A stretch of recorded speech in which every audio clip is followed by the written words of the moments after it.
One of the main myths I see in this gaming community, which usually is filled with misinformation, of course, is about how the Wii U is a great value, how it has all these games, and how it's the only system you need this gen. Here's the thing though, the Wii U is a bad value, no matter how you try to spin it. So let's first talk about the games this system has, because let's be honest here, whenever you buy a gaming system, one of the first things you need to know is that this system has to have games. I made that mistake. I bought the PlayStation Vita, and that system has consistently lacked games, including many big ones that people talk about that are on other platforms. The Wii U is the same exact way. In fact, there's actually a list of 150 games and counting that have been on the 360, on the PlayStation 3. In fact, I'm actually playing Halo Anniversary right now. It's not the best port, to be honest. I mean, I could go into why in another video, but long story short, I'm playing this on a 360. And of course, the 360 has tons of other games besides this, but not only made by Microsoft, but also made by various third parties. And various ones, I don't just mean like, let's just say, one or two who only develop for the Xbox. I'm talking ones who develop for other systems as too. I mean, sure, there are a few Xbox only games, but the systems that aren't Nintendo have a lot of multi-platform games. But who said having multi-platform games was a bad thing? Because here's the thing. Here is what's wrong with the Wii U. It only has first-party games. And a small selection of third-party games, too. And what is wrong with having only a few games a year like Nintendo systems do? Well, let's use a hypothetical example. Let's just say this system only has 6 or 7 first-party games in a year. Now, I'm going to use 6 here because that's an easier number. Let's just say you only like 3 of the games, and the rest of the games don't appeal to you. And now, of course, on the Xbox, this wouldn't be as much of a problem, as keep in mind, you can get third-party games from other developers such as EA, Take-Two, Activision, Bethesda, Ubisoft, many, many more. I mean, some of them are crap, but you also have many big games that were not made by Microsoft, that were not made by Sony. In fact, did the Amiga and PC ever have any first-party games? I mean, you'd have to twist the rules on the PC a bit to include Microsoft as a first-party developer, and even so, they haven't really done much in terms of making PC games in the last few years. And yet, here's the thing, the PC, you see lots of people talking about all the games on it, and yet that system has literally no first-party support. But it has tons of third-party support, though. It does. And the other problem with Nintendo's first party is that it seems to be confined in a narrow niche, along with many of the third-party games that are coming out on the system. While the Wii U has an abundance of character platformers and games which are pretty much sold around them having mascots, it doesn't have very much variety in many genres. You want a shooter game? Go play a port of Call of Duty from years ago, or Splatoon. If you don't like either, tough. You can't play Battlefield 4 on your Wii U. You can't play, for example, many other first-person shooter games too. I mean, there are a ton of first-person shooters that have come out over the last year or two, and they're not on the Wii U because the Wii U literally only has a handful of shooter games, for example, or role-playing games. You want to play Dragon Age or The Witcher on your Wii U? Too bad. Like, you have to deal with Xenoblade. Like, the Xenoblade's the only big Japanese role-playing game coming to the Nintendo Wii U console. It really is. Many of the Japanese games are skipping the Wii U in favor of either the PS4, or if it's like, let's just say, a game that they're intending to sell in the West in somewhat, like, respectable numbers, it will be on the Xbox One and PC as well. And that's a thing. That's a fact. Like, you cannot deny it, because that's what happened last gen. It's happening this gen all over again.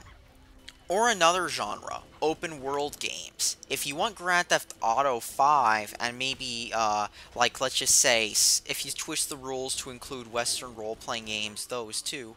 If you want those games on your Wii U, too bad. But you'll have to stick with Lego City Undercover if you want an open world game on your Wii U, because after all, that's what you buy systems for. Lego City Undercover, right?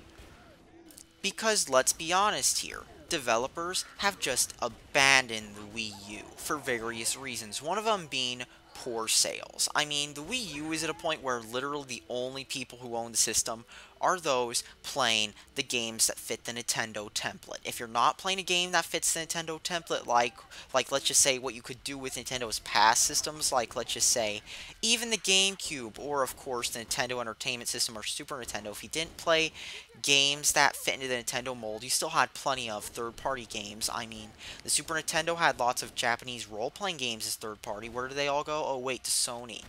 And yet, here's the thing with Nintendo's Wii U. There is such a narrow variety of games. Like, if you only want to play chosen games that are like out of a handful of games, and if those are the only games you play, the Wii U might be a good system for you. But if you have, like, let's just say, a taste in gaming that does not revolve around one publisher only, then you're missing out on a lot if you buy a Wii U as your only system. But here's another reason you should not buy the Wii U as your main system if you do buy more than one system. It's underpowered. The Wii U, I've said this many times, and so have many people who've actually hacked the system. These are people with hacking talents, not just 12-year-olds. They've found out that the Wii U uses a PowerPC G3 yet again for the third Nintendo console in a row. I mean, I've never seen any other company do this, use for 3 consoles in a row the same processor. I mean, I'm not even joking here. And it's not even like the same architecture. This is the same PowerPC G3. Like it doesn't even have like the additional commands the G4 series had. And here's the funny thing: the G4 is actually a direct drop-in replacement for the G3 and 601, 603. It's pretty much a drop-in replacement for the old CPUs, and yet the Wii U still has this dated PowerPC G3 design that lacks a lot of features. And of course, it also suffers from a lot of flaws that design did as well, so keep in mind if you want to expect advanced games on your Wii U, they're not even going to come on there because even the 360 has a more powerful processor than the Wii U does. But now for my final argument, because after all, I'm not talking about hardware much, because keep in mind, there are lots of people who buy the Wii U despite being told that it does have weak hardware, and despite being told, like, by Nintendo, literally nothing about the system's hardware. I've seen lots of people online try to bring up this whole mythical Wii U PC combo. Here's the thing though. First off, I don't even know how many of those people actually PC game, like play their games regularly on their PC, like let's just say, I mean, every new game on their PC, and not only that, but more than just Team Fortress 2 and Minecraft and Dota and a few other free-to-play games, and of course Gary's Mod. Here's the thing. If you actually play your games on the PC, that's one thing, but if you only play like a handful of games, then two things. First off, you're already showing that the Wii U could not stand on its own as a system. Like, the Xbox One, you can buy that. You can play all the new games coming out.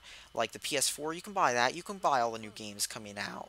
But yet, if you buy a Wii U, you cannot. You're only limited to select Nintendo games. But it gets even better with the Wii U.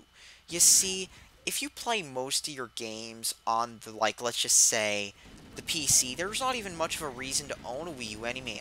I mean, like, let's be honest here. What does the Wii U have that the PC doesn't? Virtual Console? Oh, right. PCs have better emulation than Virtual Console does, because Virtual Console is just a bunch of ROMs being sold for way more than they should be. Is it the Nintendo branded games? Oh wait, Nintendo's games aren't even like you remember them. They've casualized them to death. Like, here's a good example of this casualization. The white Tanuki suit from Mario. Are you terrible at the game and are you dying over and over again? Here, the game will just hand you a white Tanuki suit and you can get through the level quickly because you're pretty much invincible. Yeah, that's what Super Mario 3D does to you, basically. Oh, and you want to know another thing that Nintendo does to casualize the games? Just like what happens at Mario Kart 8, where if you fall off the ledge and stuff, like, I'm not even joking, you don't even lose your item anymore. While in the older games, I think they did that as punishment to try to keep you on the course so you'd actually get good enough to stay on there. So Nintendo is casualizing their games. And another good example of this would probably be, you know how, like, let's just say with Smash 4, that game not only removes wave dashing and L canceling, but not only does that game have tons of bugs and exploits in it, but here's another fun thing about Smash 4. You see, Super Smash Bros. 4 pretty much plays like a dice roll game. And I mentioned the online is pretty poor too. But yeah, Super Smash Bros. 4 is pretty casualized with its combat basically being reduced to that of a party game. And let's not forget how with, Mario Kart, you can't drift like you could in the old versions because they neutered it so you couldn't, like, let's just say, get ahead of your opponents with skill. Instead, it's all just random dice roll where you like, let's just say, get an item, you get a random one, and it's not even that balanced either with the item selections because, well, the game's just not very well designed, and it sometimes picks like items in weird, like, let's just say, track placement selections. I mean, that was hard to say, but I think that's the best way to describe it, really. And of course, as a person who used to play the Pokemon games religiously, but now doesn't anymore for various reasons, including the games' casualization, knows this very well.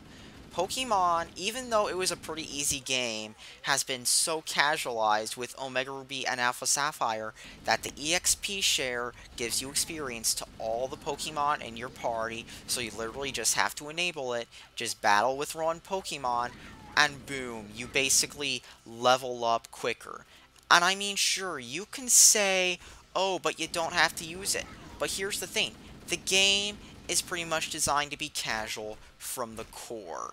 I mean, while there are people who talk about how competitive Pokemon is, let's be honest here. It's dice roll combat with critical hits. It does not require aim, skill, precision, or any of that stuff that you'd have to learn in another game.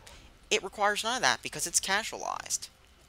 But you know, the last thing I might as well say here is this with regards to PC gaming.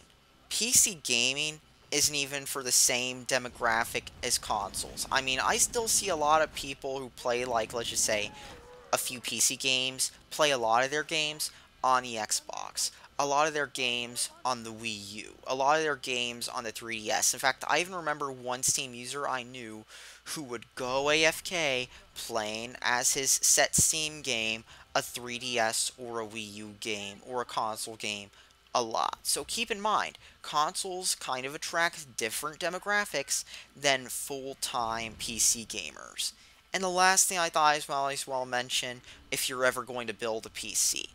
Acer laptops don't count, and you know what also doesn't count?